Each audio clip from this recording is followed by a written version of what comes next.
Human reproduction is sexual reproduction and viviparity is followed.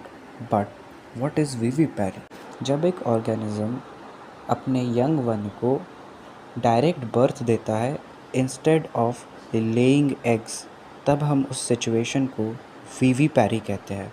और अगर वो एग्स ले करता है और उससे ऑर्गेनिज्म बाहर निकलता है तो उस सिचुएशन को हम ओविपैरी कहते हैं।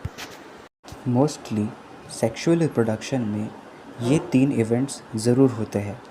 पहला pre fertilization, fertilization and lastly post fertilization. इसी तरह से ह्यूमन रिप्रोडक्शन में भी ये इवेंट्स होंगे। सबसे पहले फर्टिलाइजेशन होने के लिए एक प्री फर्टिलाइजेशन इवेंट होगी जिसमें गैमेट्स का फॉर्मेशन होना इम्पॉर्टेंट है, तभी गैमेट्स का फर्टिलाइजेशन होगा। गैमेट्स फॉर्मेशन की प्रोसेस को हम गैमेटोजेनेसिस कहेंगे।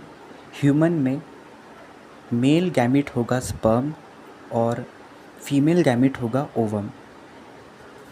Now sperm needs to be transferred into the female genital tract और इस प्रोसेस को हम इंसेमाइनेशन कहेंगे।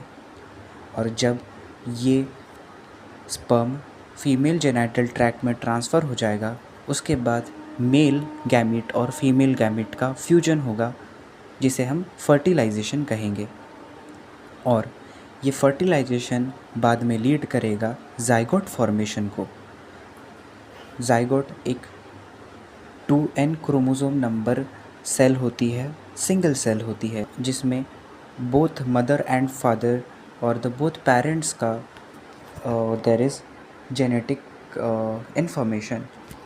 जब जाइगोट का फॉर्मेशन हो जाता है तब उसको हम कंसेप्शन कहते हैं। ये जाइगोट और डिवाइड होता है और ब्लास्टोसिस्ट में कन्वर्ट हो जाता है। और भी कई स्टेजेस इसमें आती है।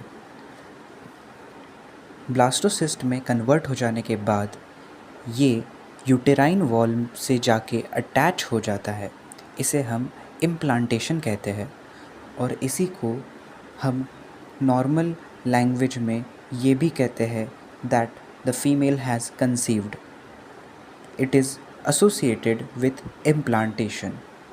उसके बाद एम्ब्रियोनिक डेवलपमेंट होता है जिसी को हम जेस्टेशन कहते हैं। उसके बाद बेबी का डिलीवरी होता है जिसे हम पार्चुरेशन कहते हैं।